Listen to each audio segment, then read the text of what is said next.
The empire that touched the sky and vanished. High in the Andes mountain, an empire ruled above the clouds, ruled the people without money, without written language, and without wills. And in the less than a lifetime, it disappeared. Not because it was weak, but because it was unprepared. The rise of an empire, the Inca Empire, began as a small tribe in Peru. Within 80 years, it became the largest empire in the Americas, stretching over 2,500 miles across mountains that even today are difficult to cross. They built 25,000 miles of roads, stone bridges across deep oak canyons, terrace farms carved into cliffs. Everything connected, everything was organized, and everything was controlled. They had no alphabet. Instead, they used hippo-noted strings. Each note represented numbers, possibly stories, possibly taxes, possibly history. We still don't fully understand them, which means parts of their civilization are permanently silent. They also performed brain surgery, and many patients survived. At a time when Europe was still struggling with the basic medical hygiene, let that sink in. But the empires don't collapse overnight. They weaken first. In the early 1500s, the Inca Empire died suddenly, not from war, not from rebellion, but from disease, and this was smallpox.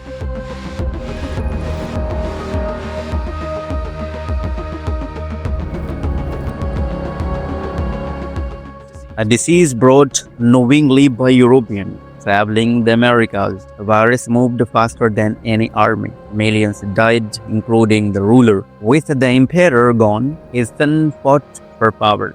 A brutal civil war erupted between two brothers, Atahualpa and Huáscar. The empire split. Armies turned against each other. The roads built for unity now carried division.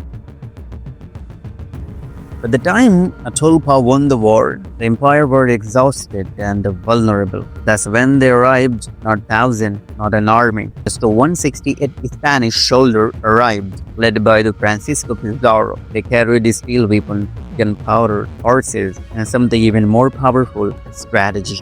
Pizarro invited Atahualpa to a peaceful meeting. The Inca emperor arrived unarmed, confident, surrounded by thousands of his people. Within minutes, the Spanish attacked. Gunshots echoed through the mountain. Horses stirred, chaos exploded, and the emperor was captured. To save him, the Inca filled a room with gold, floor to ceiling, twice. It became one of the largest ransom in the history. The Spanish took the treasure, melted it down, shipped it to the Europe, executed the emperor. Anyway, in Inca belief, the emperor was divine, a living god. When he died, it wasn't just a political collapse, it was a spiritual collapse. Fear spread faster than flood. Resistance weakened, the cities fell. The remaining Inca retreated deep into the mountain, into a hidden jungle city called the Vilcabamba. They resisted nearly 40 years.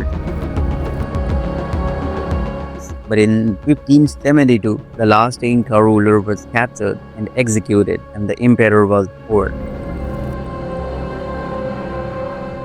But their story remained perfectly cut. Earthquake-proof silent, and an empire that touched the sky destroyed not just by conquest, but by disease, division, and betrayal. The Inca didn't fall in a day, they cracked, and then they shattered.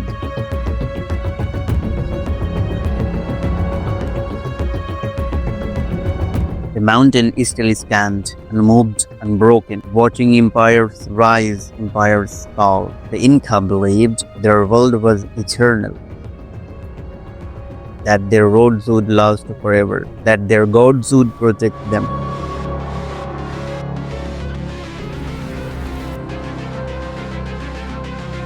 But history has a quiet rule. No empire collapses from strength. It collapses from correct, from division, from pride, from underestimating the moment.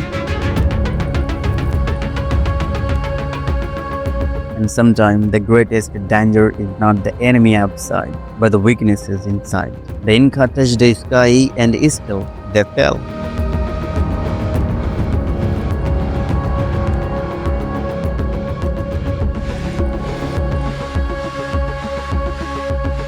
Maybe the lesson was never about conquest, maybe it was about preparation. Because power without unity is fragile, and greatness without awareness is temporary. Somewhere in the Andes tonight, the wind moved through ancient stone, and if you listen carefully, it doesn't whisper about gold or war or defeat. It whispers one warning: nothing is permanent, not even empires.